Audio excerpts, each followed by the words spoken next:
All right. So, He's here. yeah, using TikTok going forward. I've never used I don't have TikTok. I don't have Facebook, never had a Facebook account, these sort of things. But I see people around me getting sucked into those things. And when I ask them like, hey, what are you getting out of that? Like the questions could be answered with, oh, I'm gonna be famous or something like that. So it's like maybe we need to aim higher too. Maybe that's why we have journalism at an all-time low, because people accept it instead of aiming higher and saying, I want and deserve something better. Maybe that's it. For themselves and for the world, you would think. But that's why you have to get to the youth at a young age.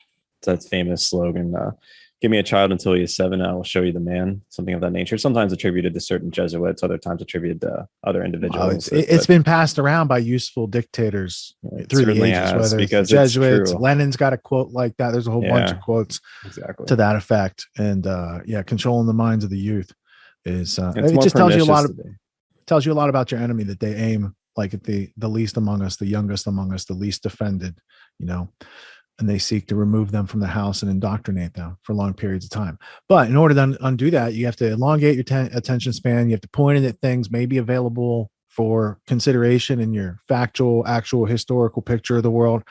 I like to do such things and enrich my mind on a regular basis. And I had been keeping an eye on Reiner Fulmich's German lawyers doing this investigation and interviewing people for like the past year. And then they started doing the grand jury. And I woke up one morning and I had several emails to this effect. They said, you have to check out day 2 of the grand jury and you have to watch Alex Thompson's presentation, because he talks about GCHQ and Kroll Associates in South Africa. And that's what got me there. But I didn't stop after I heard Alex's presentation. I heard the next presenter and I was even more pleased with his presentation. His name's Matthew Ehret.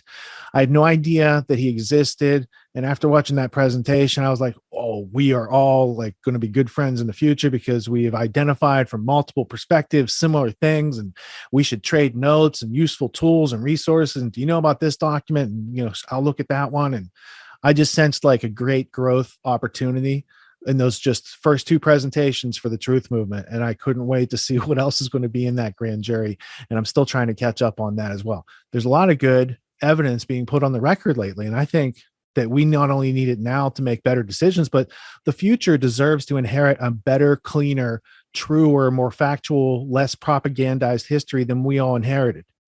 And that's part of like the reward of the struggle we're going through, is leaving it better for the next generation than we inherited it. Because we got it in the world of JFK and all those things that Richard Gage just said. JFK, Watergate, Iran-Contra, BCCI, Waco, Ruby Ridge, OKC, all the way up to 9/11, without anyone being held accountable. So I don't think we should let tyranny perpetuate into the future resisted. And I think that more intellectuals like Matthew need to be Johnny on the spot like this and get their word out. So I wanted to offer this platform and first pleased to meet you, Matthew. How you doing? Hey, pleased to meet you too, Richard. I'm doing very well. Thank you. And hi, Tony. Hi, it's a pleasure to meet you as well. Incredible work. I've been all over your websites recently. A friend of mine showed it to me and I was the fact you cover so many different topics, and you also get into ancient history as well from so many different authors. Like it's incredible. I've been really diving into a lot of the articles. I had like 30 tabs open from clicking. Oh, I'm interested in what because I didn't know. So I have it up here. I have like it's one of these problems, right? When you start realizing that everything is connected and everything is just sort of different aspects of the same ultimate story, then it kind of gets you into so many different parallel paths that seem very different at first until you start picking away at it and you realize the source is the same. Yes. Got it. So yeah, no, it's I'm glad that you guys are responding well or resonating well to it. Yeah, and then I had this book set on my desk to remind me, because I just got this. This is William Dalrymple's The Company Quartet on the East India Company. And I'd watched a bunch of talks by him. And I was like, I got to get that book set. And at the same time, I went to Amazon and I put all your books in my Amazon cart too. But then I asked the question, does he offer them directly? Could I buy them in a way maybe they get signed and you keep more of the money because you don't have Amazon in the middle? So what's the story with your books so I can take this off my desk so I don't have to remember for the rest of the night? No, thanks for letting me plug my book. That's a great intro for that. You have many books, plug them all. Yeah, sure. Well, I've got like you said, quite a few. I originally started off with a series of books that were the culmination of about a decade's worth of work on a Canadian history project, because I'm here in Montreal. That's where I'm based. And, I got into some political activism for quite some time, but it was a US organization with a small Canadian outlet, without a strong sense of what the hell is Canada? Why are we a monarchy in the Americas? Why didn't we join the American Revolution? Like, what is the deep state in Canada? That was sort of a term that's obviously people have started utilizing more and more in the last few years. So to piece things together, we started a Canadian history project. And that started by just answering the question of why did Ben Franklin leave disappointed after 5 weeks of mobilizing here in Montreal in 1776. He was up here, trying to get the 14th colony to join and say, together with the other 13, we will declare independence and create this new type of government that had never been seen, that rejects hereditary institutions. So why did we fail to accept that challenge? So that was sort of the big question that kick-started the project. And then from there, that took us into other questions like, why did our rebellions, we had Republican rebellions in the 1830s, a couple in English-speaking and French-speaking Canada. Both of them were subverted by, I heard the reference to, or the allusion to Bertrand Russell, or at least the Jesuitical reference, and getting them when they're young. But Bertrand Russell's grandfather was in charge at the time at the British East India Company and the British Empire, suppressing the Canadian Rebellion. So what was that story about? Then why did Abraham Lincoln's allies in Canada, who had found themselves in very high positions of power and influence in the Canadian government during the Civil War, why did they fail to achieve an independent Canada at the end of that Civil War? Why were they ousted? Why was a confederacy, a British-run Northern Confederacy brought in instead of us becoming a republic, when that was everything was moving in another direction? So what was that story about? And then up throughout the 20th century, what was the role of the Round Table, these British think tanks, the Fabian Society? How did they shape the policies not only of Canada, but of the entirety of North America throughout the 20th century? Using a lot of Carroll Quigley's work helped enormously. I know you guys have also talked a lot about Quigley. That helped piece a lot together. And from there, answering such questions like, what is British Canada? Why have we been used to run assassinations of people like Lincoln from Montreal, which is where John Wilkes Booth was deployed to kill Lincoln? And what about the case of JFK, whose Permindex, Mortimer, the figure who ran Permindex Corporation, which was identified by Jim Garrison, the district attorney of New Orleans, who ran the only jury trial over the death of JFK. He wrote in his final book, On the Trail of the Assassins, he sort of compiled all of his 30 years of research and put together the picture that had Permindex, a Montreal-based organization, which was formed during World War II as sort of an assassination bureau. They grew out of this thing called Camp X. Yes. This is at the heart of a lot of assassinations, and this is what was at the heart of killing JFK. Again, Montreal. So what the hell is this thing called Canada? So we published these 4 books, or I published 3 of the 4.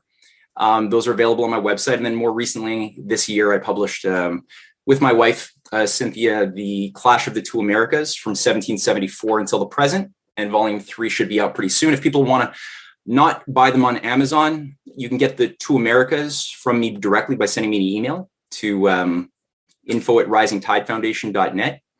I can throw a little signature in there if people want. Otherwise, unfortunately, Amazon just made it really convenient for me, and I feel a bit of disdain using them, but it's what I did. No, I understand that. And I've got Permindex here. I didn't do a whole lot of research on it, but yeah, the idea of I think I was going to mention Clay Shaw. Was that someone Garrison associated with Permindex?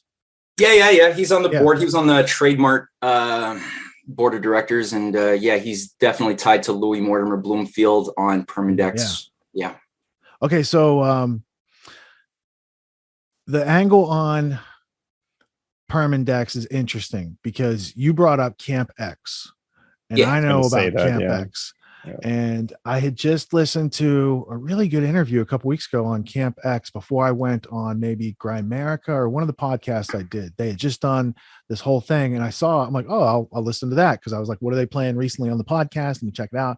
And I knew a good bit about Camp X, but this guy was really in detail about that farm. And that farm is what was used to create the CIA farm training center, right? And Camp X was an assassin training camp, but we also have a camp here in America that was an assassin training camp called Camp David. It's called Camp David now, but prior to it being repurposed as a presidential peace type retreat, it was used for that type of covert training, right? But Camp X opened December 6, 1941. The night before Pearl Harbor. It's ready to go and start training Americans to get into the war on the side of the British. And I had given this presentation a couple weeks ago that showed, like, I have the memoirs of John Cecil Masterman, who was in charge of MI6 at the time. He's like, we were running Agent Tricycle and Garbo and these other agents, and they knew about Pearl Harbor ahead of time, and they didn't want to tell the Americans because it spoiled the spawning relationship. They were just getting back together after this long departure. And if they knew they were if the Americans knew that the British were running those spies and knew about such things, it would have compromised their ability to keep spying on us like it kind of has been. So, the spies set up this situation real quick, whereby which we set up the embargo for the oil situation that caused Japan to be incentivized to bomb Pearl Harbor with the sort of inability for them to gain the necessary oil they needed to fund their war effort. So like it was actually all sort of, I remember that going back to Peace Revolution, like 84 or something like that. Yeah, so you went into extreme detail about how in which they helped to sort of develop the policy that FDR put in place that then, Well, FDR and his brain trust. Yeah. I mean, the way I see it is when America, so I was really inspired to hear your perspectives, Matthew, because you don't live in the United States. And I was always looking at it as an American looking at the empire, but you're a Canadian looking at the empire. And Alex Thompson, I believe that's his name. He's from UK, and he worked in GCHQ, which is like the predecessor and granddaddy of the NSA. So it was really interesting and inspiring. And I thought this Anglo-American connection, it touches Canada a whole lot. And I really hadn't done a whole lot of processing on that. And that's why I wanted to get your books and get up to speed and be like, what's he know that we don't know over here, and vice versa? What can we do? Where did you get into like the Rhodes Roundtable aspects? Did that show up in Canada too? Were there Rhodes Roundtable and Oxford scholars up there in Canada messing with you guys as well? Certainly. Yeah. You can't understand anything about Canada unless you zero in on yeah, exactly. No, the Rhodes scholarship, the Rhodes scholars, that whole hive of zombies who are indoctrinated and processed through the halls of Oxford. There's about 30 every year who are granted an indoctrination, fully paid for by the ill-begotten gains of Cecil Rhodes.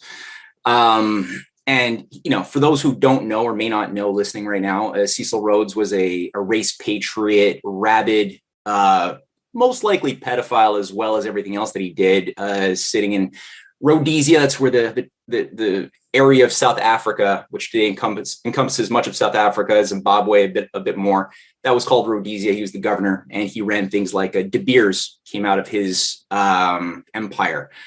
And he worked very closely with many leading race patriots. I mean, everybody who's higher up in the British echelons are considered race patriots, so-called, in the sense that they would like the world to be exterminated of all impure races and only allotted space for the Anglo-Saxon pure breeds, where maybe a few of the lower breeds are permitted to exist to do some of the manual labor. So there's a lot of pictures of him being like carried around by Black Africans. So he made a lot of money. He had Nathaniel Rothschild was a big investor as well, a close collaborator with him. And he was recruited to become, to set up a secret society, as he writes it in his will, he wrote several wills, but his big one in 1877 served as sort of the guiding manifesto for how this Rhodes Trust was going to operate when he died and how his funds would be utilized. So on the one hand, there was the Rhodes scholarship system set up in order to, as he said, create a church of the British Empire, a form of secret society in order to recapture the United States. The British Empire, even generations after the revolution, never forgave the USA for creating a new precedent of rebelliousness in the world. This was the only one world government, after all. The sun never set for a very long time, around just this one little island. You're wondering how did this one little island control such a grand swath of global territory? And it's because they had a very intricate, multi-layered system tied to the City of London banking complex, which, just like today, even back then in the 18th century, was still the world's center of finance. It had an outpost that it had cultivated in all of its colonies. It had outposts, financial hubs, whether it was later on Hong Kong in the outskirts of China, or whether it was Wall Street that it had set up in largely 1799 with the Bank of Manhattan, founded by Aaron Burr, who used money he was supposed to spend when he was vice president on a water project, and instead he used it to found the Bank of Manhattan that became the basis of Wall Street. So you had this whole international tentacle system with a very developed intelligence agency, a capacity to profile different courts, kingdoms, and personalities that would be targeted for dismantling or self-destruction. If people want to get a sense of this, I always recommend read Shakespeare's Othello. For a really good clinical case study into the mind of this type of intelligence apparatus, and just look at the character of Iago and how Iago operates from Venice, because Iago, this is all taking place in Venice. And it's a little segue, but I'm going to get back to the round table. But Iago's character is somebody who everybody trusts as honest Iago. He's driven by something that is purely evil, and he just wants to destroy Othello, this great hero general, this Moor, who is he's won multiple battles. He has the love of a beautiful damsel who just adores him, Desdemona, and he just plants little seeds of gossip, and he profiles everybody's weaknesses. Where's Othello's point of jealousy, insecurity? How does he inflame that against Othello's own best friend, who he gets to basically kill him and ultimately to kill his own wife? So he's just able to whisper in everyone's ear, and everyone just still trusts this bastard. Until all of these people, if they only would just talk to each other and realize how they were all being played and have that conversation, they would be able to break free of his spell. But nobody does that. They're all just so stuck in their own egos, and they play into his traps, and they all self-destruct. So Shakespeare is really just showcasing, he does this also in The Merchant of Venice and a few other plays too, just showcasing the nature and the structure of this oligarchical parasite, which if you want to know the British Empire, it really can't understand it if you don't see how the Venetians, which was the former center. Yeah. Now we're getting into it's a critique of Venice, and the Venetian oligarchy that existed around them, and also set up little Platonic and Aristotelian cults and these various things, because the new translations were starting to come over. This was around the time of the Gutenberg printing press. I mean, there's so many things that were happening. I remember when I went over to Venice, you look at the Senate room that existed in some of the old buildings there. It's really fascinating. Some of the architecture, some of the arts, and just the way they set it up is very, reminiscent of what we're kind of absolutely today. I mean, it's exactly almost like it looks like the exact same thing. For 1,000 years after the fall of the Roman Empire, this became from like 600 AD all the way up until like 1688, I would say. This was a central point globally in maritime bullion control, maritime shipping along with Genoa.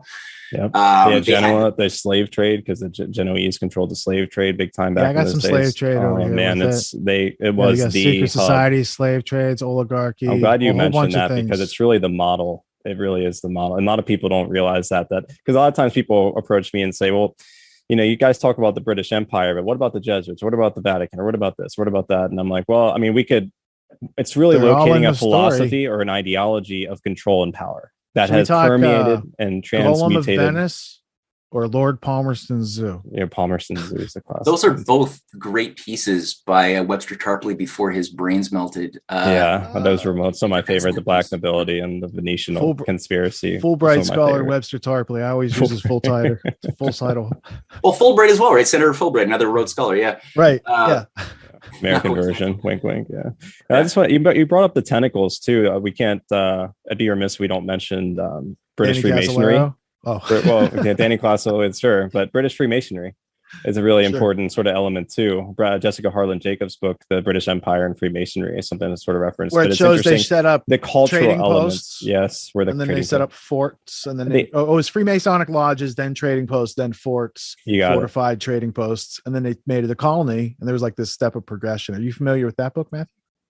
I am not familiar with that particular book, though. I do find British Freemasonry fascinating. and especially the Rosicrucian pre-Freemasonic operations too are very, very useful to look into. And I'm preparing a presentation right now that I'm going to have to deliver in a couple of weeks, and I'm underprepared. But I've just been delving into the life and times, the geopolitical environment of Thomas More, like what was the world he was living in, and this has forced me to really confront a lot of these occult Freemasonic operations. Well, it was Rosicrucian secret society operations that were being run within the courts of England at the time, which is very interesting because it sort of leads you into what the hell did Henry VIII, the guy who had all of this potential, he was trained by Thomas More to be a continuation of his father Henry VII's policies to break the Venetian Empire. I mean, Henry VII was one of the key guys who was part of the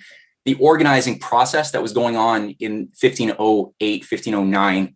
Erasmus was a part of that. So was Leonardo da Vinci, Machiavelli, to create the League of Cambrai. And most of the Medicis were still in power at that point too. Medici Bank. Yeah. Florence. And so Florence, France were a couple of the core hotbed humanist centers that had understood the nature of this Venetian Iago game that was getting all of these different kingdoms to kill each other. The Holy Roman Empire just constantly, it was it's like 2,000 prince electors and dukes, fighting each other over small bits of territory. But they were also fighting the Spanish Empire. They were fighting the English, the French. Everybody's just fighting each other. And finally, enough people with some brains got together and realized, okay, we're all being played. All of these wars being funded by the same Venetian bankers.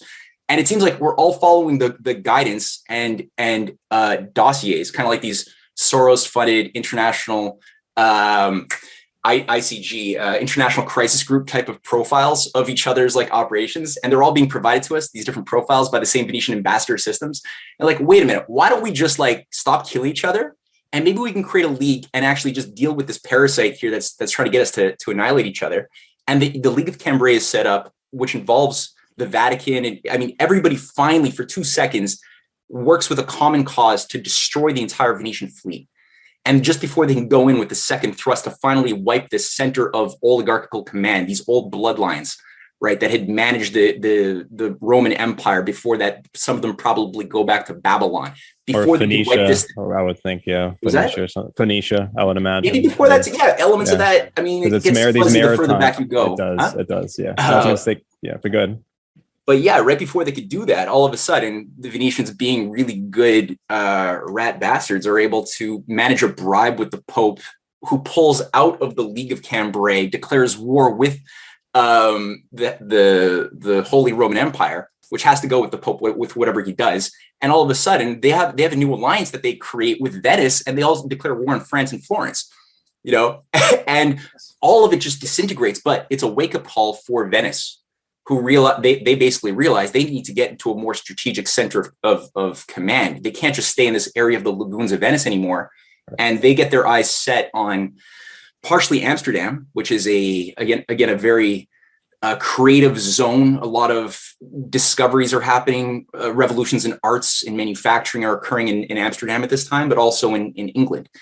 And they are like, those are the two areas that we have to take over, corrupt from within, like a virus takes over a host cell, and then use that as our new staging operation for reconstructing this new global Roman Empire, which was always the vision, is this restore the Roman Empire and keep it that way. Don't tolerate things like Christianity or other things like that this time around, and just keep like a paganistic scientific humanism of some sort, which is where the Enlightenment kind of grew out of a lot of these Rosicrucian sects. So yeah, exactly. Thomas More and Henry VIII's court is very interesting because it's a center of battle over whether it's going to be a driving force to revive Henry VII, who was a good king, his policies, or would it become this empire, right? That involved driving Henry VIII, profiling him, seeing his sexual weaknesses, his arrogance, he had a godlike ego, and he had some advisors that were stationed right around him. One of them was Francesco Zorzi, who is Tarplay writes a lot about him in his work, and it's a fascinating character. I just noticed a parallel with maritime powers like Phoenicia and Babylon and ancient Persia. The Achaemenid Empire had an unbelievable amount of control. In fact, Phoenicia came up with the whole idea of phonetics, and our ability to communicate and do trade using being able to spell out sort of consonants and vowels, the phonics. So from Phoenicia to Phoenicians and Venetians, maritime trade. Yeah, you got and the there Venetian does seem to be a history, and then the British. If you read Zarlinga's book, The Lost Science of Money, with his maritime powers, you can follow it through. That's another angle on it. But I wanted to ask, what's this book? Buckminster Fuller talked about it. The Lost Science of Money by Stephen Zarlinga. Oh yeah, I have that over here. And he published Quigley's Evolution of Civilizations book, because I corrected myself on that earlier today. But there is also, let's not forget about the Venetian banker connection. They innovated this sort of double entry bookkeeping as well. So, and that's sort of based on the idea of credit debits, which is sort of like a callback to sort of a dualism in nature, and the ability to sort of like rectify the dualism or find a balance between the two, which comes from sort of ancient mystery tradition. So there's a lot of you can play in so many different angles that it becomes. Well, and to Matthew's point, it's like the White House is a mixture of Freemasonic, because that's a Grand Lodge over in Britain, but like the windows have like male and female symbols over the top, like moons and chevrons.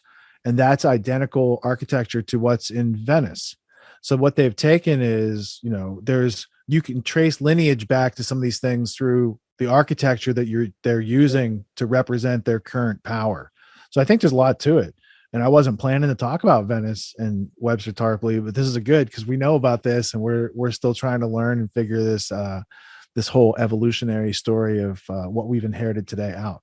Yeah. Well, it's interesting because a lot of the strange architecture, the eclectic architecture of Venice, it seems just so out of place, a lot of it. And it's only when you realize that a lot of this material actually came from their raping of Constantinople during the Fourth Crusades, which Venice bankrolled, and people think, oh yeah, the Crusades were all about Christians going to try to win back the Holy Land from the Muslims. And it's like, no, wait a minute. Constantinople was a Christian domain. It was the center of the Orthodox Church. So what the hell did these Christian mercenaries do?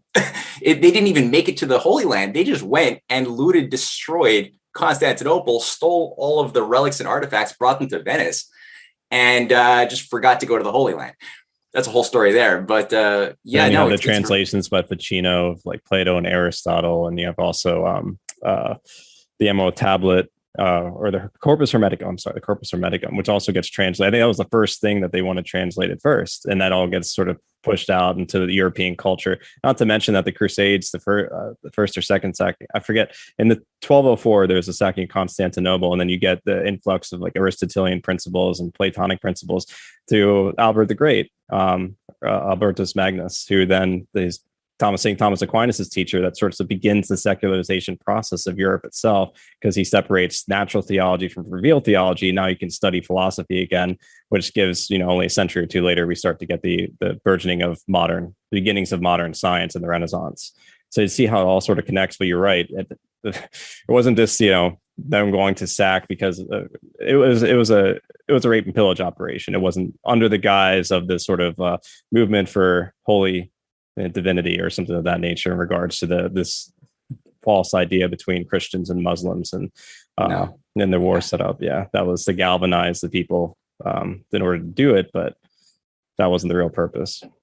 Yeah, and I mean Venice too, which was the earliest to print. I mean, a lot of the Hermetic works and also just Gnostic works, Kabbalistic works were published and utilized by the inner sanctum of Venice. And I mean, here's, I think, the interesting thing that I'm pretty sure Tarpley gets this point across. Otherwise, I forget where I learned it. But that when they were trying to figure out how do we take over or get into a safer, more strategic zone of operation, where they had their eyes set towards the British Isles, you had a big fight, whether between these factions, the older school factions that wanted to just keep doing things as they had been doing them for hundreds of years, which is just suppress the power of creative mentation in your target audience. Just suppress truth, suppress scientific discoveries, and call scientists heretics, burn them if need be, just crush it. And then the other grouping realized that that's a little bit overly messy, and the genie kind of already blew out of the bottle, and you can't really, it's not so easy just to put that away or force it back into the bottle.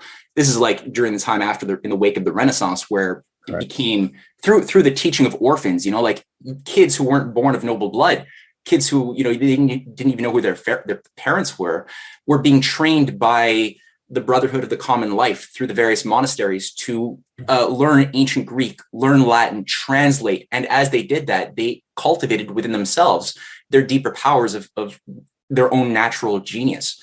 And they became the intelligentsia that was working in opposition to this Dark Age faction that wanted to just bring back this feudal, system of master-slave society. And people like Leonardo da Vinci came out of this process and was making pioneering breakthroughs in every single field he put his mind to, whether it was astronomy or engineering or the arts, painting, music, architecture. Breakthroughs were being made because he had access to his full self-conscious creativity. And it was not just him. He was a good, a paragon of it. But this was like blossoming, and institutions were being created to carry it forward to more generations. This was like a mortal threat to the empire. And so while one group was like, no, we just got to smash, the other grouping, which was the Giovanni faction around this figure named Paolo Sarpi, realized, well, no, I think we need to take a more subtle, nuanced approach here, guys. And basically they were like, well, if we can't destroy the discoveries directly. What we can do is say we love the discoveries. We could say we encourage them. We're actually the team of discoveries. That's us. And then we'll repackage them and and control the narrative of how discoveries happen.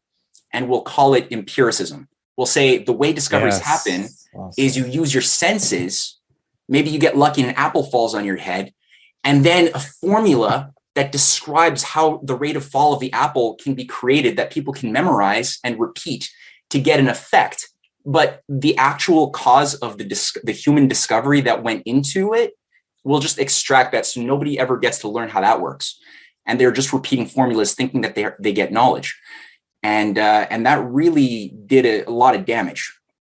But that's what became the dominant force and this also explains why a lot of the leading Enlightenment thinkers like Descartes were also rabid mystical freaks. Like they were all into Gnostic, Rosicrucian mysticism, because they themselves weren't great discoverers. They were just synthetic cardboard cutouts who were created because somebody has to have made the discovery, right? We've already killed or at least obscured the people who were the Da Vinci's, the Keplers, the Huygens, the Fermats, all the great discoverers. We've obscured them enough. We've stolen their discoveries. We've given it. We have to package it now and reappropriate it and associate it with some dyslexic, amoral freak, whether it's an Isaac Newton who was into black magic, alchemy, witchcraft. And that's not me. I'm not slandering. There's arguments that he was a pedophile and stuff. Like there is some strange, possibly. Like it's when you look at and then there's the war between him and Leibniz, which is sort of artificially created and set up. I mean, war of calculus. Just like where it came from. But to your point, Matthew, I mean, just the idea of all these most of the great thinkers were into very secret societies, Gnostic ideas, Rosicrucian ideas, Hermetic ideas, Platonic ideas, Aristotle. I mean, it's just, and Aristotle, interestingly enough, was sort of a champion of induction, and the inductive method is what that sort of generates that creative capacity. It's they go about and thinking about the world and experiencing the world and coming to some. Instead, they imposed a sort of deductive hegemony on it, which is said, no, we come up with the solutions now. Here's how we're going to dictate the truths that are coming into the Renaissance that have already started to sort of permeate from the 12th century onward, or 11th century, or excuse me, the 13th century onward. It made me think of an analogy real quick of Beatrice Webb, like the Aurora and the Fabian strategist, like the great Fabian strategist, Beatrice Webb. I'm forgetting the other one. Whereas one wanted to kill him with kindness, one wanted to just kill them. And so it's like, how do we mix the two together? And I just thought of that analogy when you're talking about the what was going on with the Venetian hierarchy in regards to how to manage it. Yeah, Sarpi's secret society, I think it was called the Venetian Dead Souls faction, and that source of that would be. He didn't call it that. I think that's what. Right. I was going to say that's Tarpley's Gollum of Venice presentation that I put that in there from. Oh yeah. Well, that's appropriate. That was an appropriate name. Tarpley gave it.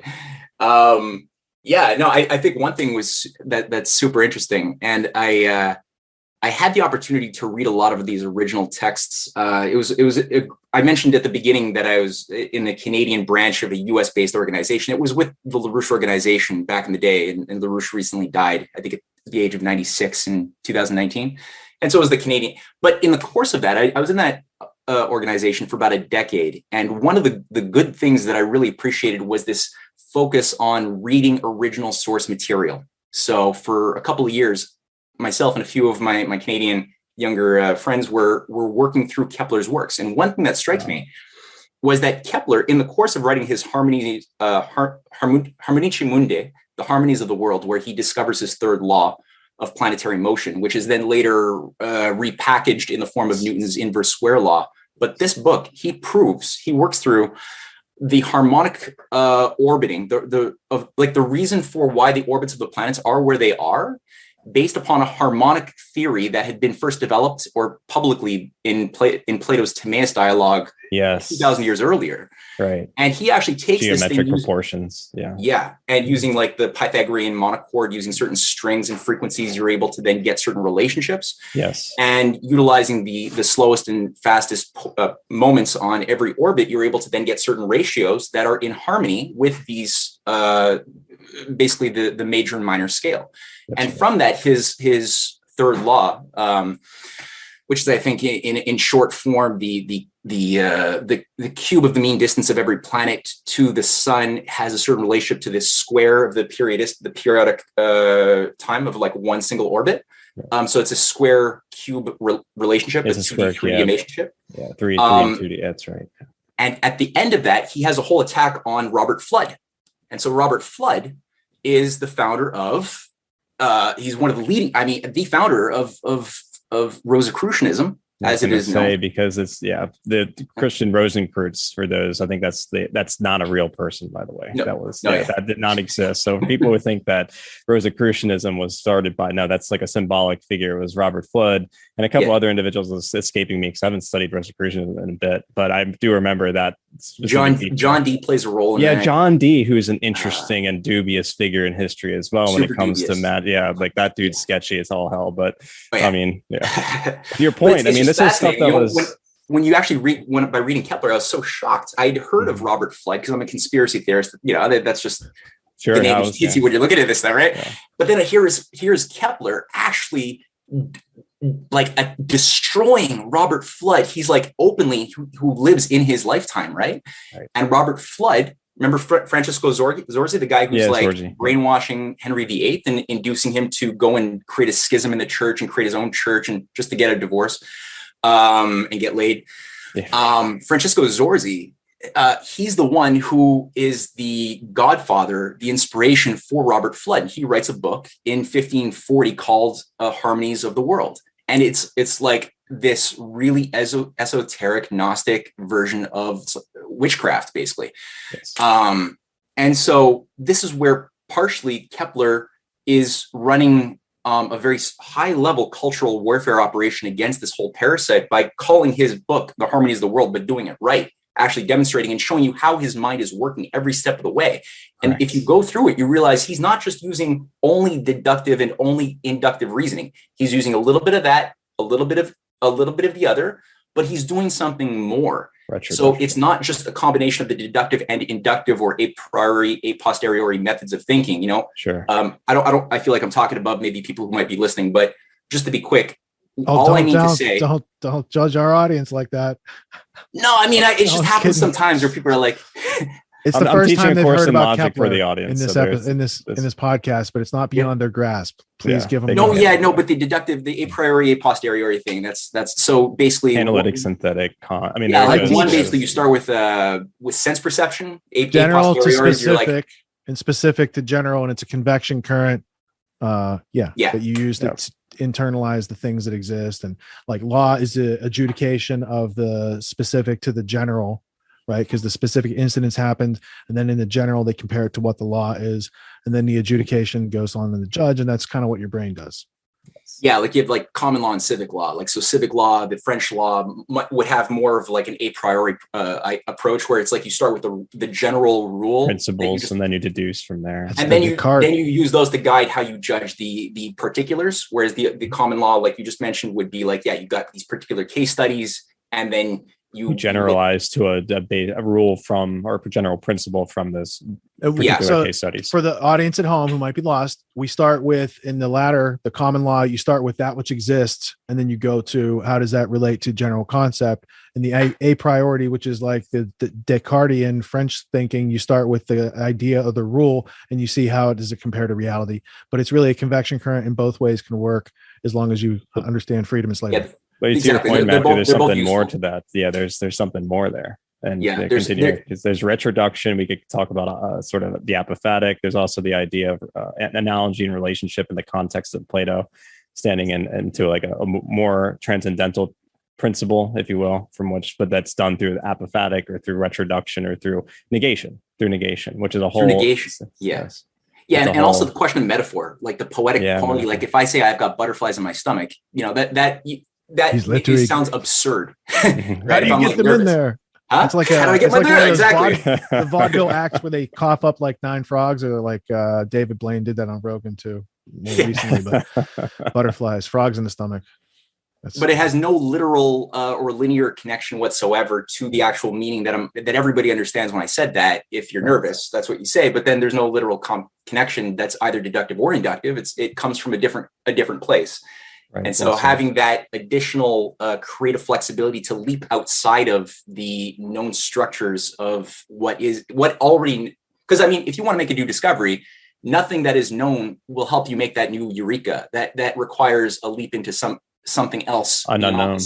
Right. It's an unknown. And that's an interesting thing about many of the great discoveries in history, is that oftentimes not only when you read the great mystics in history, sometimes it's like a mystic inspiration or divine madness. Like if you think about it from the Phaedrus of Plato, like there's some sort of like inspiration that takes place that transcends just simple discursive reasoning that we think is the what manifests these sorts of ideas. But that's a fantastic point. There's something more to it. And to think about, I mean, there's Rich turned this into a Peace Revolution podcast, but this man, his name David Harriman. He was I think an objectivist philosopher, if I remember correctly, but he's a scientist and was a physicist.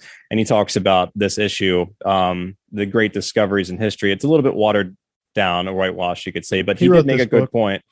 Oh, you have the book, A Logical Leap, and he champions the inductive method. But the bigger point is just the fact that in history, these great discoveries weren't top down. It's inspiration. There was induction involved. There was just like there's the recognition, as you pointed out, to these almost transcendental principles that I think Tycho Brahe was also a part of that, but also to Matthew's Kepler point, as well. Copernicus, Kepler, Tycho Brahe. And there's a logical flow of one leaping off the shoulders of the next one into the unknown. But they show you the process. Right. Like that's what David Harriman points out. They show you that, like, how did they think? You get to see how they think, how they thought. And like, that's what's arrested or anesthetized in modern schooling for children, is like, you're given, you learn algebra. First of all, algebra is separated from geometry. You separate form from abstraction. So you can't relate abstraction to form. But then there's just the issue of like, you're given the to your point, Matthew, like this is, the formula for gravity, here's the fall rate, 9.8 meters per square, like we discovered it for you. You don't need to think anymore. Like you're good. And that's to get control of that, the Sarpi sort of method, very, very deviant, very clever. Absolutely. So, yeah, no. And it treats you like a computer, right? Like that's what you do with a computer. What goes in is what comes out. So you program the computer with certain inputs, and it is limited to that. So how can people fall into this cult of artificial intelligence that's so big nowadays, right? That's at the heart of this whole fourth industrial revolution. A big part of that is the belief that the linear increase of complexity in computing systems, which is obviously able to calculate faster than the human brain, is going to make human beings irrelevant. And thus either we have to merge with them or accept this Skynet type of matrix future, right? So the only way you could get people to like actually chew and swallow that crap is if you can get their minds to be treated like computers, so that they don't actually know what human thinking is, because all they've been given is memorize, repeat, like a computer. And so they can't refute somebody saying, oh, but a computer can do this faster, and thus you're going to be irrelevant. And you're like, oh, I guess I will. Yeah, shit. Who put the inputs into that computer though? What programmed the if-then statements? Because there was a question. I teach logic. I'm teaching logic to this community now, and someone had posed this question to me, just going over like real simple basics of Aristotelian theory, and in the light also some of the ideas of Plato as well, but mainly Aristotle. Just to start, I want to give them the basis before I get into the good stuff with Plato. But when it gets to Aristotle, is they're asking me a fallacy. It's like, you ever hear this fallacy called the machine fallacy? I'm like, what the hell is that? It's more of a metaphysical fallacy. But the idea is that, oh, well, we're just machines, and that eventually computing power will overtake, in the Gödel, Douglas Hofstadter sort of argument about recursion, like we'll reach to a point whereby which machines will become intelligent. And I'm like, that's the sort of fallacy of misplaced concreteness, where they're taking something that's purely abstract and immaterial that the human mind does and the volition associated with that to make choice, and assuming that's going to be something that's going to be able to manifest out of a machine. That we've not been able to do that because everything is a closed system feedback with machines. So we can program the most complex ability for them to take disparate pieces of information that we have to input, and then they can pump out all these probabilistic models that seem like that they're thinking, but it's like an artificial simulacrum of the process by which developed that. It's almost like this sort of idea of emanation and standing in relation. That which emanated is always going to be lesser, but it's like we're doing the same thing here. We're creating something or manifesting something that's like us, but it's going to be like a lesser form of that, something that's not going to have sort of endowed with the same sort of ability or capability, that conceptual reasoning, which is a truly immaterial sort of, I say spiritual in the sense that there's no physical, it's like a field of a magnet in a way. Maybe they come up with like virtual photons in order to describe the field of a magnet, but it's like, no, it organizes matter, it affects matter, but it's a field effect. It's something that's immaterial. And there's something that truly transcends just the simple understanding of how that looks. So there is right now this push to push us into this sort of technocratic transhumanistic model. They want it more than anything, but the irony is they have to lessen that which makes us most human, that conceptual capacity. Descartes, sort of the idea of the soul or the seat of the soul, that sort of idea. I mean, I exist, therefore I think, to continue existing. But I understand what he was saying too. Yeah, I can understand both sides. He made errors, but he got his point though. I get where he's coming from. Let me ask this real quick, because I know your time is precious, Matthew. Have you ever read this book? Let's see, me straight. The Fire in the Minds of Men: Origins of the Revolutionary Faith. No, I haven't. Oh, my friend, this book. I'm writing down so many titles in the short time I've been here. I wanted to offer massive value. This is written by James H. Billington, who is a Rhodes Scholar and Librarian of Congress for the United States of America. This is a gent right here.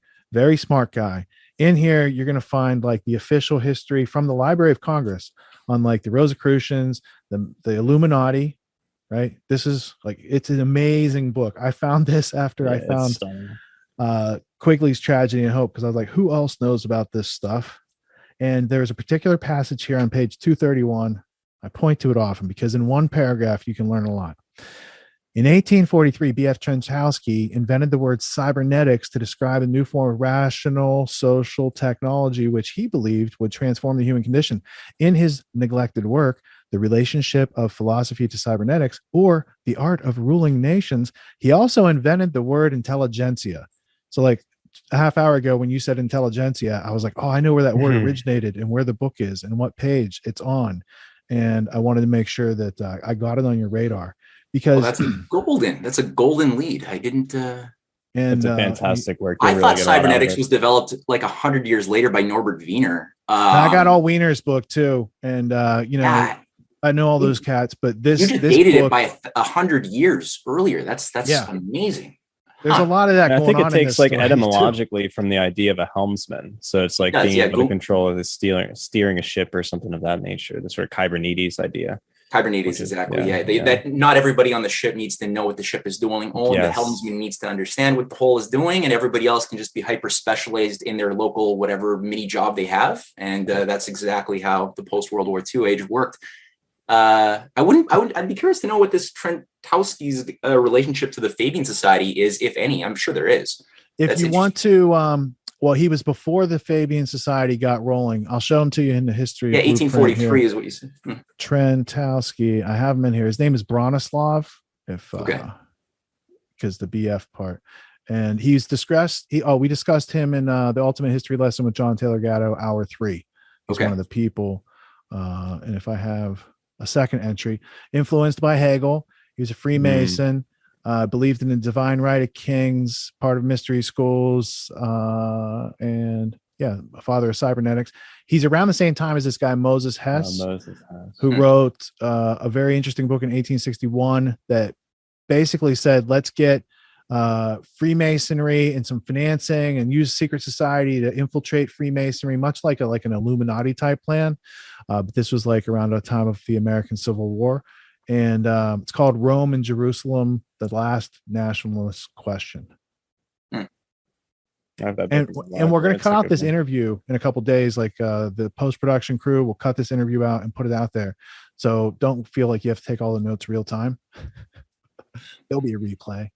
But I was just so excited on these various topics. So how old were you when you read this book? Have you ever read this book? And how old were you? I'm rereading it currently, the 1986 edition, as we speak, because I wanted to get a better sense of the Bronfman, Hoff, Uden, there you go. I have the 1992 version, and that's like my original marked up version. Yeah. And then I also got this one because I like the subtitle better than this subtitle. It works better to understand for people what's going on. That's the 2010 edition, I think. I think so. Yeah. Yeah. It's less meaty, I find, but that title is better. Yeah. I mean, there's so many things in this big book, I call it, that are just fascinating and it's solid. Can be verified by other sources. And then the forces of the oligarchy tried suing the staff of EIR like 10 times and they couldn't get anything across. Like everything passed the mustard every single step of the way, so they couldn't get this thing taken off the shelves. So they had to have Lyndon LaRouche Theater and Saturday Night Live take them down. Yeah, exactly. Have you had an opportunity to read this book? I own that book and I have not read that book though. All right, do yourself a favor, at least read the foreword. That's what I'm saying. It's just 30 pages. And then if you're interested in reading the rest of the book and understand, but it's William Yandell House, Rhodes Scholar, that trains a bunch of American Rhodes Scholars, has a big influence on America. I don't know how it translates into Canadian history, but I'm interested in finding out. I'll tell you. Yeah. What do you got? He was also the teacher of Pierre Elliott Trudeau, who was sent down to become one of Yandell Elliott's boys, special little boys in 1947 or so, before Yandell Elliott sort of talent searched him and then deployed him with letters of recommendation to Harold Lasky in the London School of Economics. Just for fairness, I wanted to show I do have that connection. I just forgot. There's Yandell Elliott, because at one point I mapped out the students. But you're Johnny on the spot with that. That's good. That's good. You understand Maurice Strong and Pierre Trudeau and those guys. Yeah. Well, what's interesting about Maurice Strong in Ellen Dewar wrote. Did you guys ever read Cloak of Green? I don't think so. I don't think we've read that one. I got to take notes. Hard to get now. Yeah, we got to take note. Yeah. Jeez. Yeah, Cloak of Green. That was one of the most useful books. She was able to get exclusive interviews with Maurice Strong and over the course of several weeks, and it is raw. She went in there not knowing what she was getting into, and I don't know what caused her to find the courage to publish what she did. But she, I mean, again, I won't say too much more, but in that there's one anecdote Maurice Strong develops about how when he was still the president of Power Corporation, which sort of ran the monopoly for the hydroelectric power of Quebec, he was like the youngest CEO after he was brought back from the Rockefeller Foundation, and he became CEO from a variety of things. But he describes how he was brought in quickly to become a top controller and headhunter in the Liberal Party, and had fielded a bunch of potential talent, and was on the selection committee that selected Pierre Elliott Trudeau. Like that's the way they kind of work with like Alexandria Ocasio-Cortez. They look for people who've got a sort of look and can speak, well and can be marketed. In the form of Trudeau, it was Trudeau mania. They just used the Beatles selling model. Literally, they did. Women were like, like throw their panties at him and stuff. It's weird.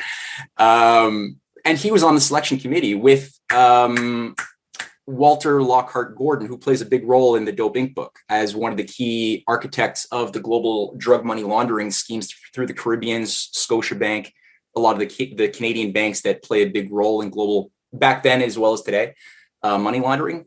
So Walter Lockhart Gordon was the president of the Privy Council of Canada in 1965 or 66. Maurice Strong, he became the head of external affairs, and then he founded the Canadian International Development Agency that sort of rewired how loans to poor countries were going to operate on the condition that they all became enmeshed with IMF or World Bank conditionalities. And so Strong played a key role in that operation. But yeah, he was on the selection committee with Lockhart Gordon to pick out. So they sort of devised the principles by which the IMF then later used as sort of the model, or they sort of worked hand in hand, or how does that connect? Hand in hand, yeah. I mean, I don't know. People tended to trust Canada. It's sort of a weird thing that people of the world. Why is that? Yeah, because like when we that's the perception I get. We didn't deserve friends and family. If anything, they seemed like they were the northern branch of the British Empire that sort of utilized hegemony against us and the. Well, it was this middle power thing, right? So that was middle power is a great word description. Yeah, that was the model that was adopted. I mean, I'm sure Yandell Elliott. A lot of these discussions happen because you're like wondering how could one guy like Yandell Elliott produce such diverse students and prodigies like Henry Kissinger and Zbigniew Brzezinski, and then Trudeau, who's like meeting up with Castro and Mao and also befriending Reagan and stuff. And you're like, what the hell is this weird chameleon type of thing? And Trudeau was asked one time in 1969, what is your, how would you describe your foreign policy? And his answer was simply create counterweights. Not many people understood what he was saying, but he's a puppet, but he was a smart puppet. He understood what the nature of the game was. So anytime the Cold War is all based upon this idea of a mathematical balance as much as possible. It was a Manichaean dualism. Yes. And so if the geographical or the gravitational center shifted too much towards the Soviet side, then you sort of befriend the Americans and the capitalists. And then if the same thing happens, that gravity center moves over to the capitalist side a little bit, then Canada throws its weight over to, hugging Castro or visiting Mao or something. And so you always just keep things in as much of a counterweight type of balance as possible as part of a broader great game. But you can't get this by looking at Canada itself. And that's where most Canadian authors and historians have gotten it all wrong, because they, just like American authors, they tend to look at the world through a purely American-centric filter. Canadian authors do the same. British authors, I'm sure, do the same. But it's so important to look at first the global chemistry as a higher whole. And then you can sort of make sense of the context in which the parts operate, right? And people like, Trudeau, he was, for example, a leading Fabian who was controlled by a Rhodes scholar named F.R. Scott, who was his primary handler. F.R. Scott, along with 5 other Rhodes scholars, S. Scott Reed being another one, who was I would say the major architect of NATO 2 years before NATO was created. This was S. Scott Reed's baby. But these 5 Rhodes scholars set up in 1931 the Canadian Fabian Society, the League of Social Reconstruction.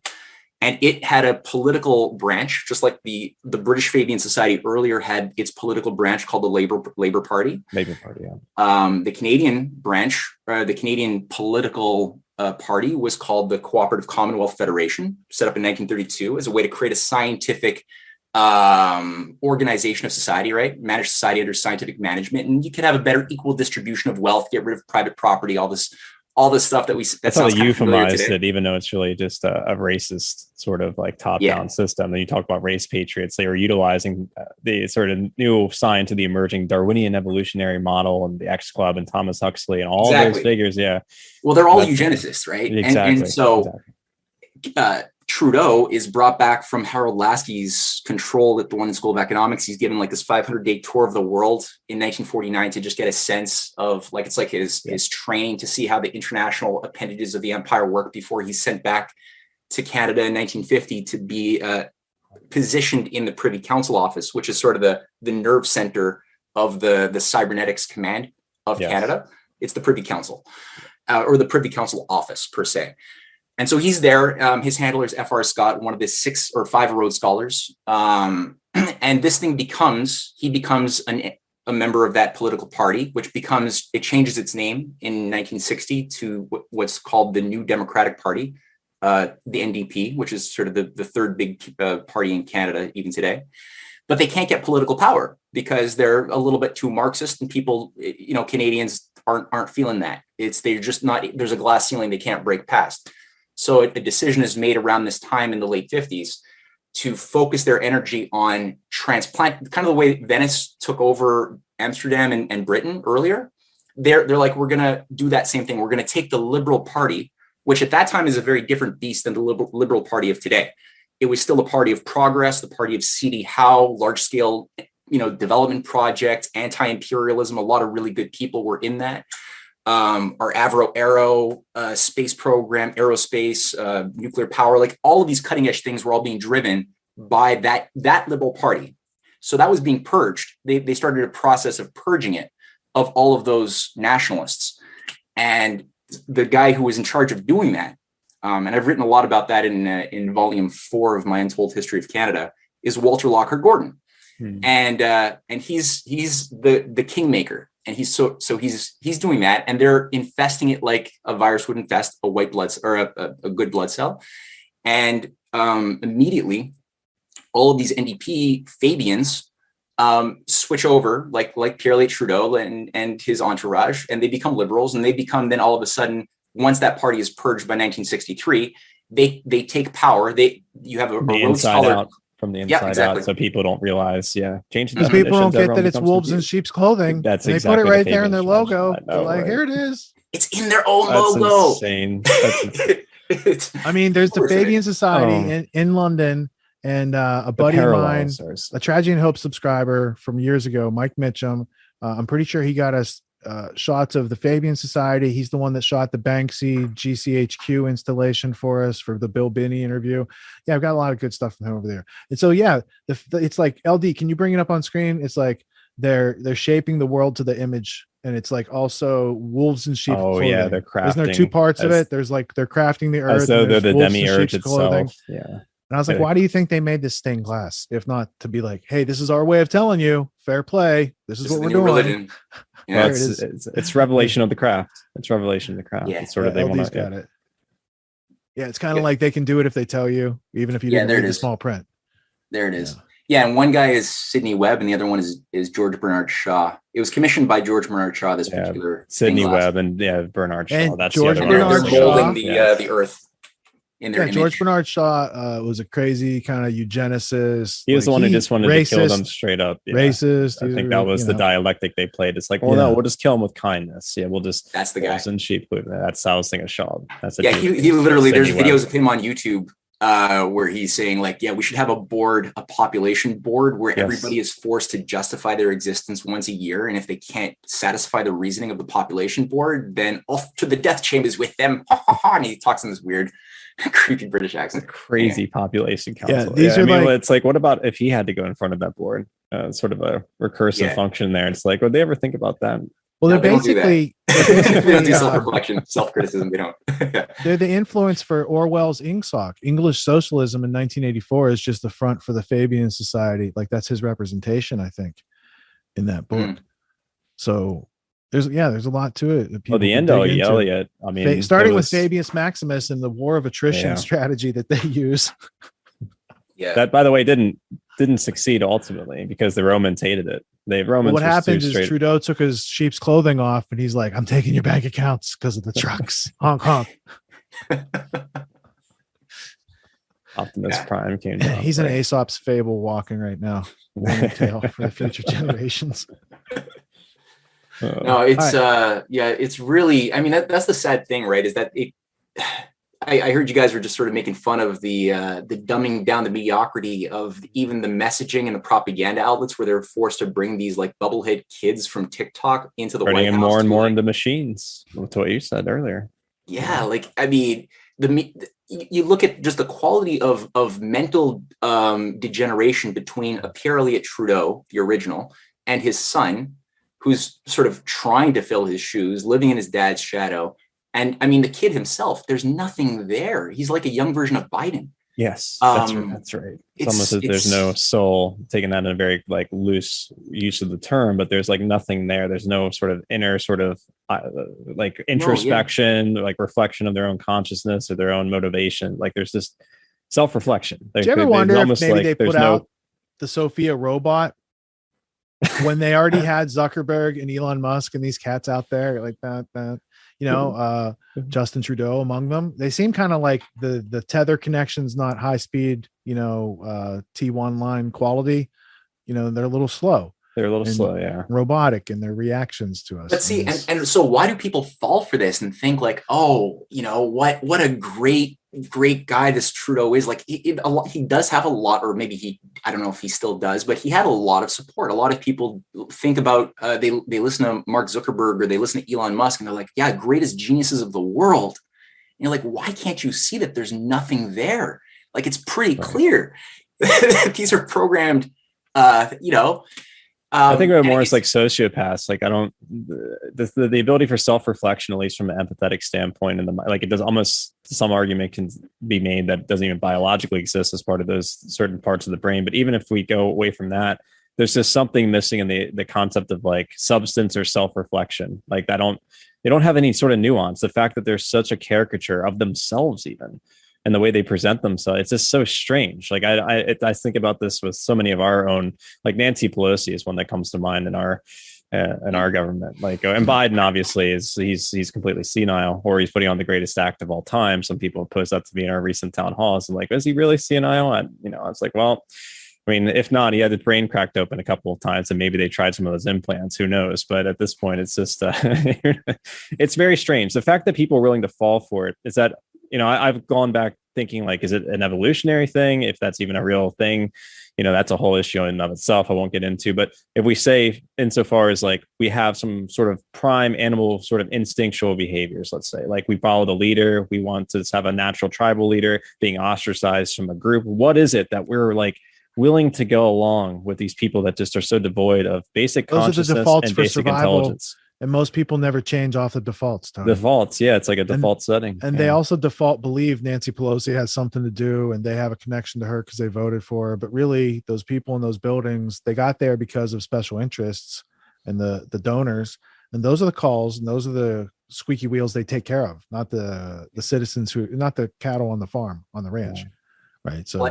Yeah. Well, I think a lot of this, and I mean, if this were an evolutionary, like natural consequence of just the forces of nature, then I think we've got a philosophical crisis, possibly a theological crisis. I agree. I consider it a philosophical. Yeah, I agree. A philosophical corruption of reality. Yeah. I mean, that's the whole, like, then God created a big joke that is self-destructive by its own nature. And that's that takes you into a bit of a black hole. That's a big metaphysical issue. Nihilistic hole, just like, let me just get some like cocaine right now. Yeah, right. I agree. The other thing is the free will approach. And because, how do you know that would a loving parent allow a kid, would a loving parent not love a kid so much that they would prevent them from making mistakes, is what a naive person might think. And because you just care about the kids so much, you would just put them in a little box so that they'd never fall down. They never try anything new because that would cause them to screw up, and so you love them too much. Would that actually be a loving parent? No, that's a tyrant. Exactly so right. Like if human beings, if there Plato is defined that way too. I'm glad you said it that way. Yeah. He defined a tyrant in that capacity, at least in many different ways. So that's one of them. That's a brilliant statement because it's still a form of control. You still want to control the ability for them to actually experience their own world and engage in their own agency as an individual. But it has nothing to do with the government trying to control you. There's no connection between those two. Well, but that's the thing, right? Like good government, good statecraft allows for free will. It obviously, like, you need to have laws in a sense. We got to, there's certain structure, but at the same time, do you want that to be like an oligarchical, tyrannical, fascist state that just forces everybody into automaton status so that they're all well behaved? No, you want to allow for the freedom of people to try new things, to make mistakes. And, there's a sort of balance of free will and duty that you have to sort of zero in on. We'll never maybe hit the formula perfectly, because if we did, then we'd become the robots or whatever. Like, if there's a paradox, another one of these metaphysical paradoxes. Yeah, exactly. Manifest themselves. Yeah. But that's why I love the concepts. When you read the writings of a lot of the founding fathers, there's a certain Platonic sensitivity to this idea of a constant self-perfectibility embedded in the univerus. Yes. We made the image of that perfectibility. We participate in it. Yes. Well, that's why they're called the perfectibilists. Well, that's across the pond. I thought it was like, man, I thought you were like lobbing it to me for me to hit it like that. I didn't That's brilliantly well said, though. They did have a sort of Platonic. We stand in participation of a higher order that transcends itself, and there's a beauty, a goodness, and a truth that tries to emanate out of that. But then there's also, you manifest that paradoxically in a world of dualism through the separation of powers because of our own natural proclivity to sort of absolute power corrupts, but absolute power corrupts absolutely. So how do we manage that innate, that mind-body dualism that Plato alludes to? Plato says you have to come to know yourself, right? Like, yes, Plato's that's the point. Yeah, like don't skip steps. Don't try to like become a ruler. Like when he's talking to Alcibiades, he's like, don't just go and just try to run society and determine when you want to make war or peace without first having taken the time to know how your mind and heart work. Exactly. Do that first and then do the other things. And we screw things up every time we skip steps. Every time we skip, and people sort of confuse the issue of the Plato's Republic as thinking it's, Popper did this terribly, a whole book in this, not understanding one aspect of. Yeah, Soros's teacher. It's interesting. They got the whole thing wrong because in book 2, I think he says this is nothing more than an analogy for the human soul. And so when you go up the, sort of the different caste levels of the Republic, it's actually talking about us as individuals being able to separate ourselves from the foundations of power in many ways. So in book 9, it says this would be an impossible task. This is not something that would manifest in reality. It has something to do with about our own spiritual nature, which is an interesting function. People forget about that. But everything what he did was cryptic, done by analogy, done by allegory. And I think it's because he probably was privy to the mysteries back then. And there was punishable by death, potentially, to reveal any sort of aspect of the mysteries, which is why he had to set up a school and use analogy and myth and metaphor and allegory in order to try to describe these ideas, and why he's been so confused, even though, as William James said, that all of Western philosophy is a series of footnotes back to Plato, could not be more well said. And if you look at his letter 8 and his letters, which are consciously also out of sync, like they're out of chronological order, but his letter 8 is really good because it's the only one where he talks with, I think it's Dion, I'm not too sure, or no, I forget who he's talking to, but he's writing how he'll never make literal his intention. Yes. And it's a strategic design, and he's describing also his personal role geopolitically within a broader process that was underway in the world that he lived in, because people his mentor was killed, right? Ivory Tower philosophers. Was that? Wasn't his mentor killed? Yeah, that was a big one. That was a big life changer for him.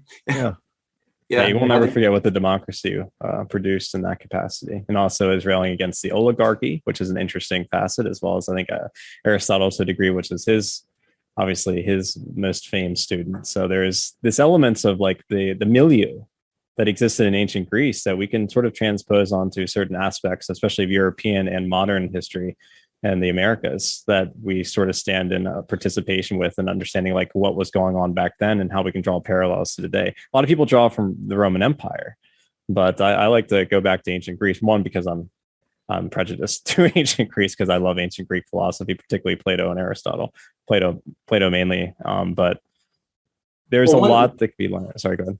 Well, definitely.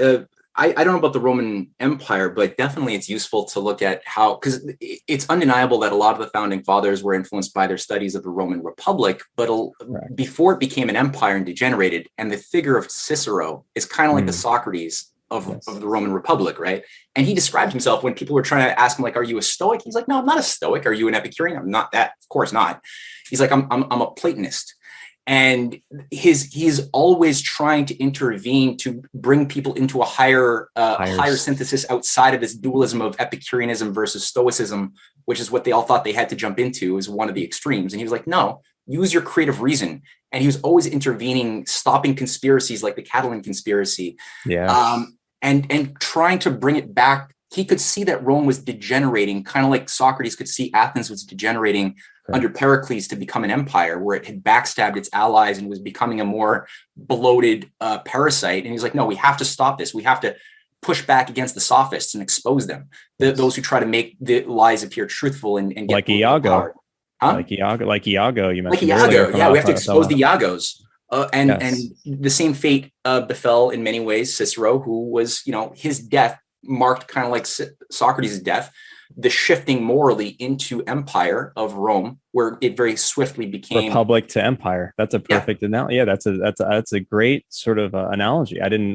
Because that is exactly what happened. The Periclean age we call the golden age of sort of Athens or ancient Greece, but ironically, it had sort of this like weird dualism between Pericles himself, who stood sort of like as an emperor, and then the Senate, who were constantly embattled, and it ended up in the Peloponnesian War, with Athens essentially being destroyed and subjugated towards the end. And also a massive, interestingly enough, there was an outbreak of a disease that took place based on Pericles' strategy.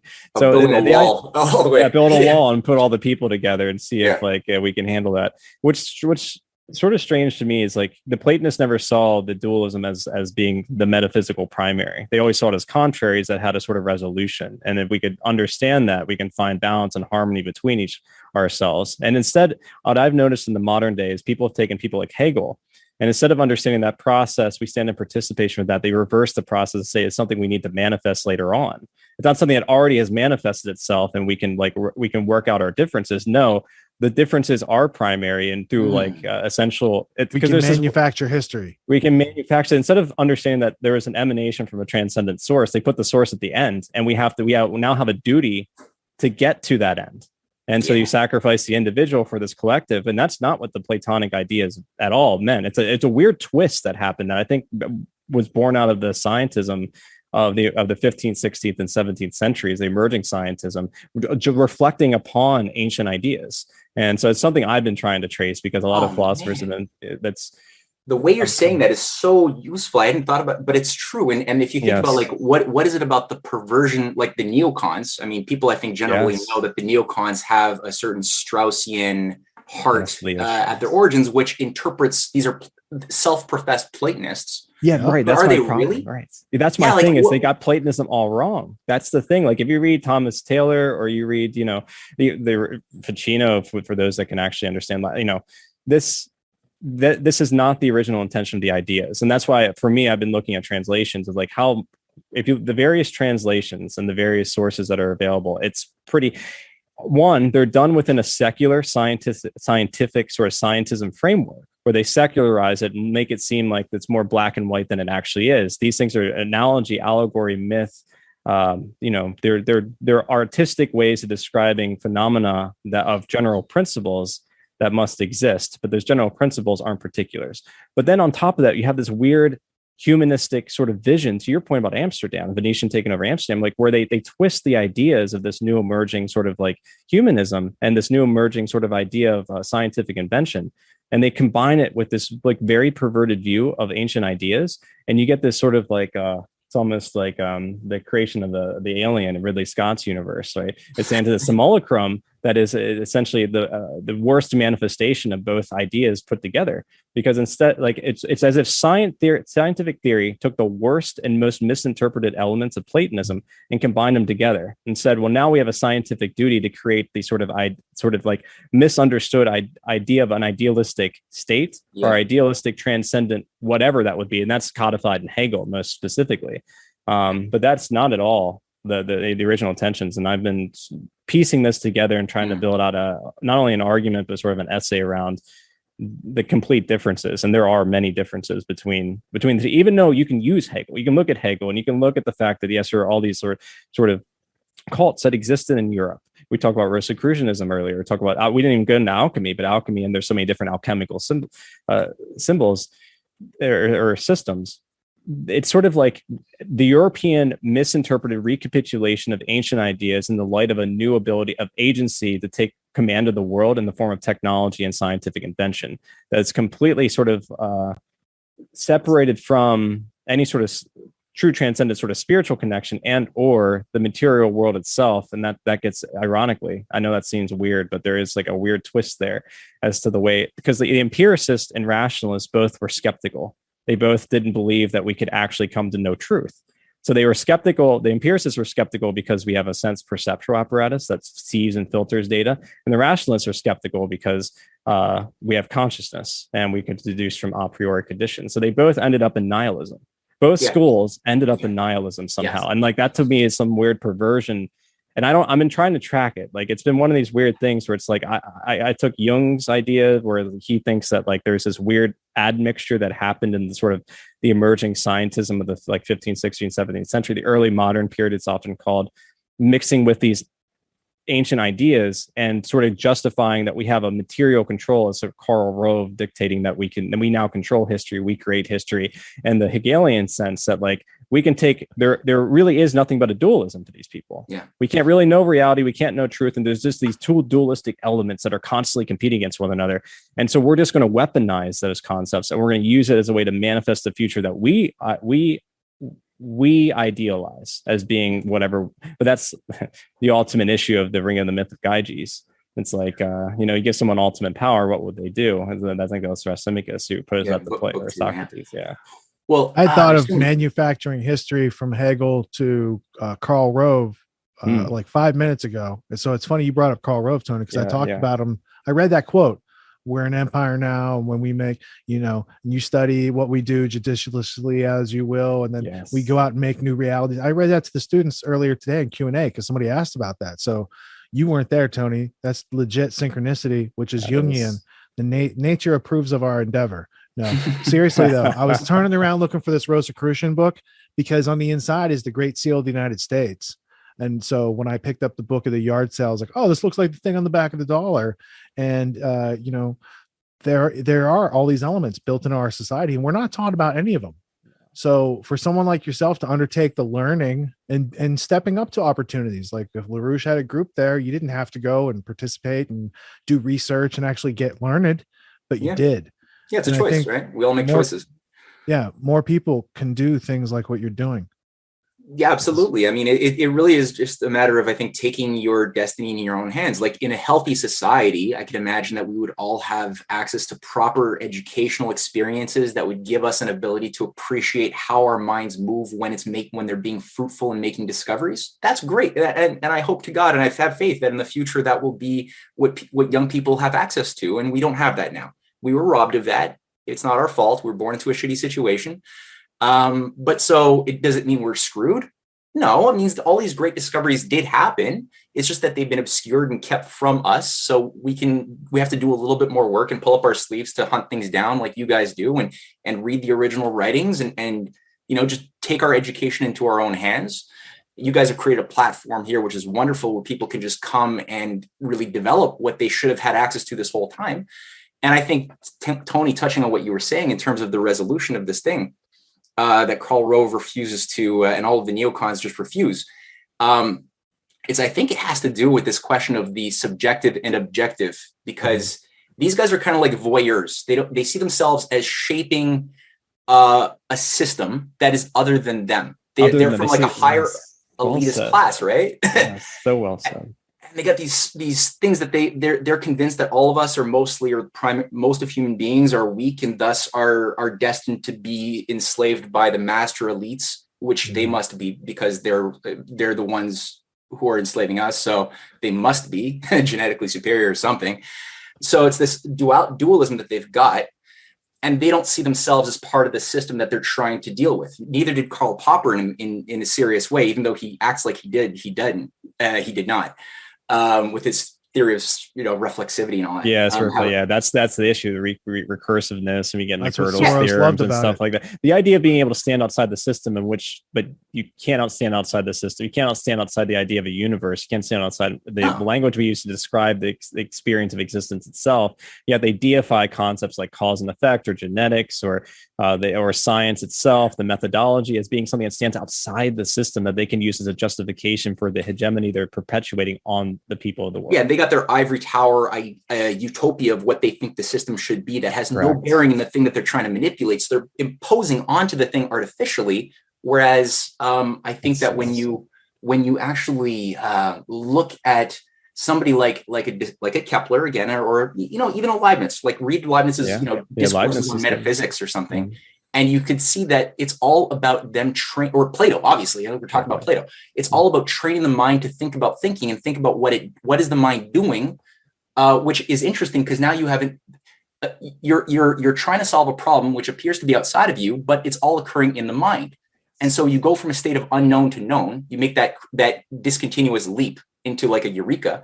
And now you have a new reference point of the subjective inside of you and the objective outside of you. It's a discovery of something outside of you that it just happened.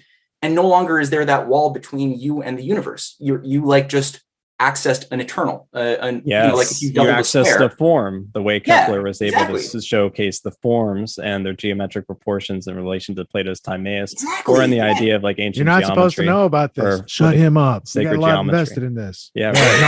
Knowledge itself is only purveyed through secret societies, Matthew. You can't be doing that. That's the Rosicrucian and Freemasons are supposed to keep those secrets and hold that power. You just do some opium and go into a trance and then come to revelation or something. Yeah. You're not supposed to be writing your own script in life. You're supposed to be using the Queen's script with all her pictures on it to do all the stuff, How dare It's an interesting a good sim character. juxtaposition you mentioned earlier about sort of the issues, Sarpi, we were talking about the Venetians and the sort of dualism, or this dual idea between, do we suppress the information? Because in history, that was the issue. Do we complete, especially with the fall of the Roman Empire and it's moving over to East and Byzantium and Constantinople, the suppression of information was so egregious. I mean, as China was going through the beginnings of like their golden age, essentially of civilization, we're going into a dark age. And we look at like the progression of what happened as far as the suppression of knowledge and the suppression of even being able to allow to speak. For example, Paris banned Aristotle in like 1231. They banned his physics and his metaphysics. It was something like canceled. That.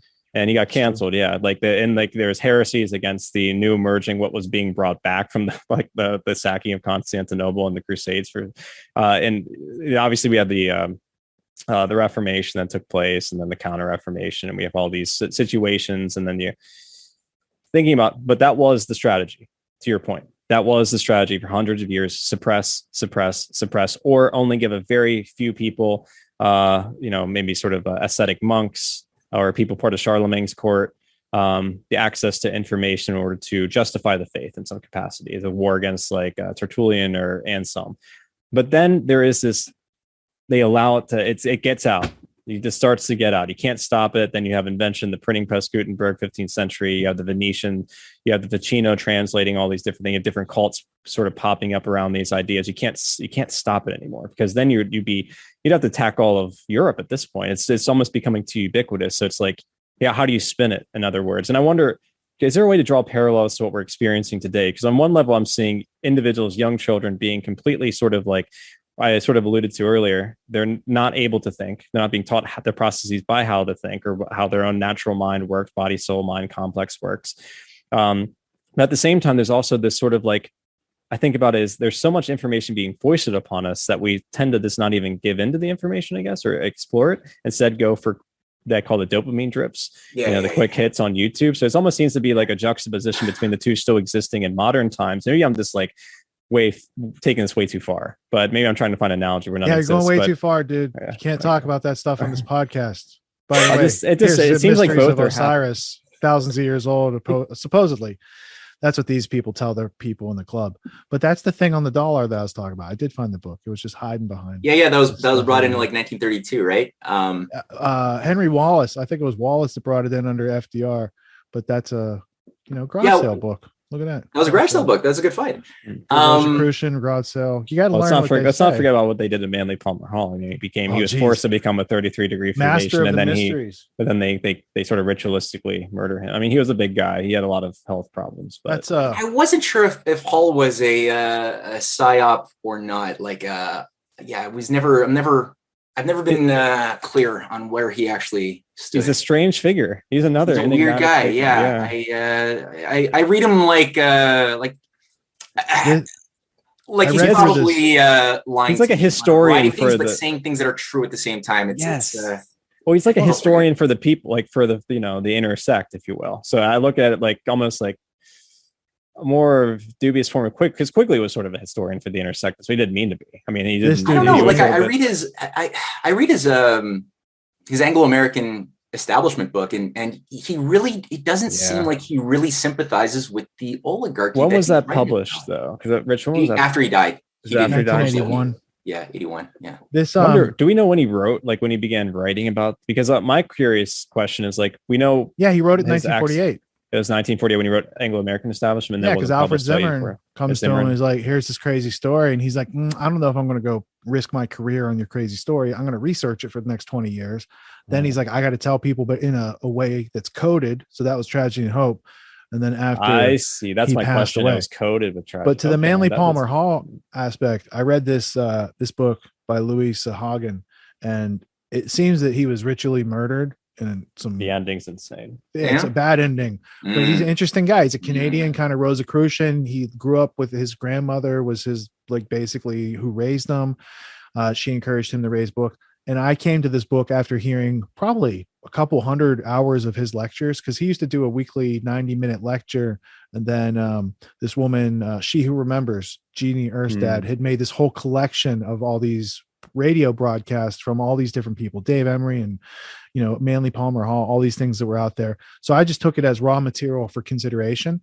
And here's this nice older man who's telling us the story of antiquity, and I liked how he talked. So I was like, and then I'd look stuff up for myself, but I didn't look at it like he's a source of the source. He's just the messenger. And in that message, there's things to pick up on and look up, and oh wow, they really did do this type of thing back then, or he said this book or whatever, had this thing. So you go look it up, and that's how you kind of weigh it. But the establishment did not like him. Yeah, because of what they did at the end, it was awful. Yeah, and I read. There's a lot of marked pages in this book. Wow.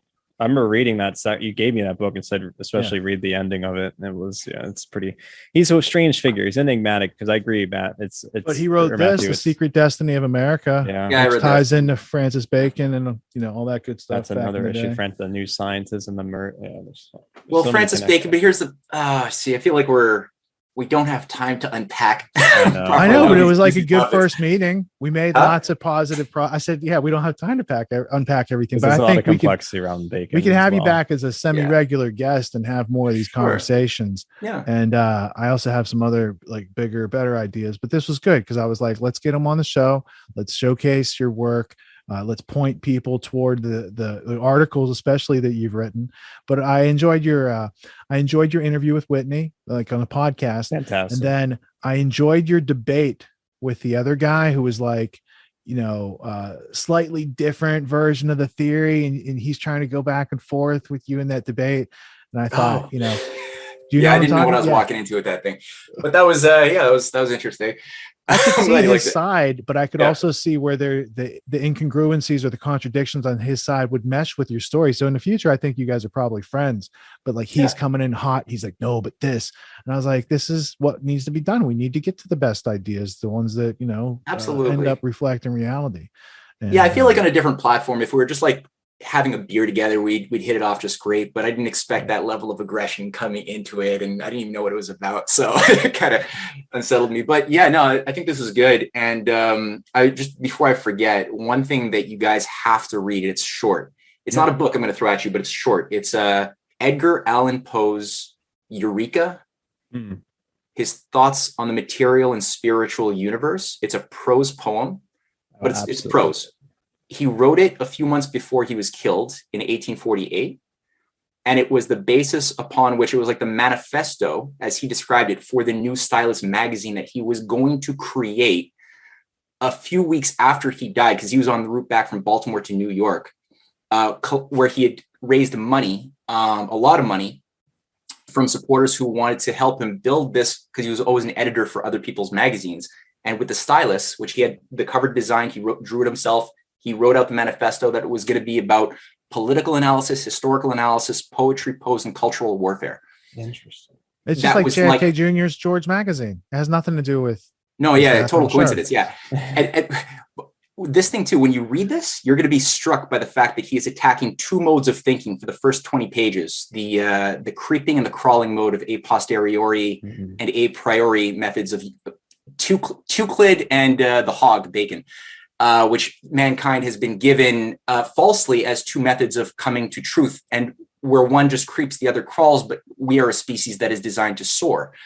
That's why it's called Eureka. That. That's fantastic. I'm absolutely even cites Kepler. He has a paragraph where he's translated Kepler's harmonies in it. it's intense, and then you start getting a sense of Kepler's why this guy laws was of so motion standard. very Kepler's laws of motion. I mean, we sort of deified Newton around it, and but there's a reason why I think we sort of. It's the same reason we look at Einstein today. Like, it's a certain celebrity around the way in which we artificially build up the historicities or the hagiographies, if you will, of these individuals, instead of recognizing the contributions that came before them that actually had, if you look into their work, there's something more that can be said. Oh, I got muted. Me too. Are we good? Sorry, okay. I don't know how that happened. Good. You're good. But there's my point is, I guess, Webster Tarpley sort of alluded to this a little bit. It's the reason why I think we sort of focus on certain celebrity positions in history, the way we sort of like normalized history, if you will. And Newton being sort of, I get like he sort of codified the laws of motions in a certain, especially with the new calculus emerging, but it was born upon Kepler's laws of motion that are very interesting. But then Kepler had this, to your point, this sort of more interesting way of looking at the mind and looking at the nature of discovery. Because the issue of a priori and a posteriori, that'll never, like, the meeting point between the two is that truth is unknowable, because how do you jump from the inductive to the deductive? I get this question all the time when I teach logic, and it's like that issue there is where free will exists. And so what they say is that because of that free will, the truth is unknowable in some capacity, because we're always sort of fallible. Of course, that presupposes truth is knowable. If you say it's unknowable, that's or not to think, that is the question. And it's an artificial dichotomy. You start thinking. Yeah, it's an artificial dichotomy. Good point. Yeah, this is fun. I didn't expect the conversation to go in this direction, but these directions, and this is great. I had a lot of fun. Yeah, it was a good incredible mind, incredible work. I just want to get this on the. Do your thing before I get his sites again at the end. Yeah, I was gonna put his sites on. So here's the Rising Tide Foundation. I have a bunch of tabs open because I want to read a bunch of atomic physics and Luc Montagnier and the book review, The Nature of the Atom. That looks very interesting. And Entropy. Oh, that's a mind-blowing book. The Nature of the Atom, the structured atomic model. Whew. I got to check this out. Oh, man, I'm going to be really great. Like your website is sort of like become my main go-to now for intellectual endeavors. Awesome. We share a lot in common in regards to the way you view history and society and philosophy too. I like the fact that you don't take in conspiracy communities, a lot of people take a very black and white position. Like they say, oh, well, Strauss is connected with Plato and Popper sort of gives his analysis of the Republic or something, therefore Plato bad. And they just have this sort of initial sort of bias to it and this hasty generalization. And I'm like, you don't have that. Your website's filled with a lot of nuance. This is one. And the other one is this website here, the Canadian Patriot. If I'm not yep. That you can buy the books, and just awesome work. I'm so glad that I got the chance to see your presentation, because I had no idea who you were, as Rich alluded to before, the Reiner Fulmick grand jury. So and we're glad to surprise you that you didn't know us either, but we got good things coming your way as well. So you guys have been on my radar for a while. I haven't really fully immersed myself, but I'm very, very impressed. This is a good thing that you guys are doing. Well, right on. I appreciate likewise. You and your stamina is astounding. The fact that you guys on a regular basis put out 7-8 hour productions. This is the easiest part of my weekend. I lecture for 7 hours on Friday night. I did 5 hours with the students today because I did an after show today, and now we're doing this. And then most of the week I'm off. I deal with clients. It's like I get a couple rest days, but this isn't my rest day. This is my work. When you say you lecture students, what do you lecture? Oh, I teach a course called Autonomy that basically puts back into our education that which they took out to make it schooling. So you put back in free will, critical thinking, creative problem solving, active literacy and rhetoric skills, and then high value skills of entrepreneurism or executive management if you want to work in a company. Either way, I teach like 100 students a season or a couple hundred a year. Twice a year I teach. So we just started this Friday was the first lecture. So I'm still getting my my stride back for doing all these productions. Getting the stamina back up. I'm the same thing. I mean, I took 2 days off because I had a course I teach the GTW community logic in the Aristotelian and Platonic framework. And I did like 5 or 6 hours and I was asleep the next 2 days. And then, but Rich, I don't know, he does it Friday all night. This is fascinating. I'm really happy. What you said, what's this community that you're teaching? Okay, so Tony's course is for like autonomy as well. It's for members of the Grand Theft world, right? Because you're members teaching. of the Grand Theft world and autonomy communities. So it's Richard's community. It's both, but I made it available because to make explicit the way in which they're lying to us and creating cognitive dissonance. I at least want to give people the basics of how, in his Aristotle's like sophistical refutations against the sophists, how he outlined and defined, these rhetorical techniques. And to your point earlier, one of the issues that the sophists did is they would essentially write out the arguments for individual, but they wouldn't show you how you arrived at argumentation itself. And that was his big critique, is like, how do you even arrive at the nature of truth or the nature of being and all these sorts of ideas? So he wanted to give the tools for people to do that themselves. And that's what I'm trying to get back wasn't to. Wasn't it Corax of Syracuse or Corax of Sicily that brought sophism to Greece in the first place? Correct. Yeah, Corax. Yep, that is absolutely correct. Long train of abuses we have suffered. We got to learn our way out. Joshua, if you can hear me, will you send like the Freedom Vault and the Library of Cognitive Liberty to Matthew sometime this week? Just like a mental. I was already sending him email. Thank you, sir. Awesome. Cool. And I'll send you guys, send me your mailing addresses too. I'll send you a couple of signed copies of The Clash of the Two Americas. And that should, I don't know, probably I will read and highlight them. Fantastic. Yeah. Awesome. You will. When a lot of people tell me that, I'm like, yeah, sure. But I've seen your books and I believe that you actually will. When I first met him 10 years ago, I went through his library and he has esoteric section of his library and his exoteric, and nearly every book had Marx in it. And he labels, like, if you Rich, you can show like, highlighted. He's a communist. You mean he's not a communist though, right? No, different Marx. That's why I was being clear. Good. He's got a sense of humor too. That's good. That's funny.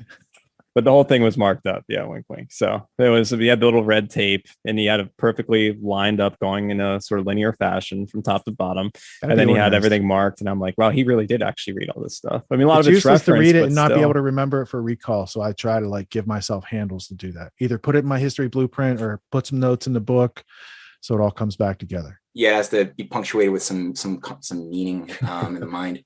No, it's good. You guys are rare breeds. That's good. You got to make this work. You yourself as well. I mean, your work is absolutely incredible. I mean, I had no idea about the Canadian connection or what happened with why it's always been a part, essentially, of the Commonwealth model and never sort of gained a sense of independence. As my dad likes to call it, like a sort of a franchisee of the crown. I was like, it's why it's not untrue. And you appreciate, I think, as an American, I've encountered a lot of American feedback when they've read my Untold History of Canada books.